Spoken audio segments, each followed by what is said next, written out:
பல பேர் பறையங்கிற பேர்ல இயக்கம் வச்சுக்கிட்டு வருவான். செருப்ப கழட்டி அடிங்க அந்த நாய்களை.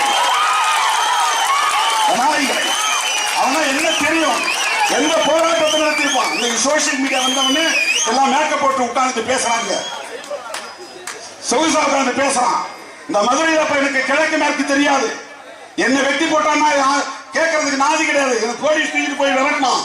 என்ன போலீஸ் தூக்கிட்டு போய் நடுராத்திரியில் நவீன் லாட்ஜை உட்கார வச்சுக்கிட்டு துப்பாக்கி எடுத்து என் வாயில வச்சான். இட்டு கட்டி பேசல, உன்னை இப்படியே துப்பாக்கியில சுட்டு தூக்கிட்டு போய் போட்டா இந்த கம்மா வண்டியூர் கம்மாயில தூக்கி போட்டா எவனுக்கு தெரியும், யாரு கேட்பான்? என்ன கேட்டான். ஏன்னா அவன் தேடக்கூடிய நக்சல் பாரிக்கு நான் அடைக்கலம் கொடுத்துருக்கேன்னா அவனுக்கு சந்தேகம். அங்கடூர்ல போய் தேடுறான், பெரம்பலூர்ல போய் தேடுறான். அவனே இன்னைக்கு பிழைப்புவாதி, பிஜேபிக்கு இன்றைக்கு கைகூலியா இருக்கிறாங்க. மேடையில நன்றி கட்டத்தனமா பேசுறான். மிக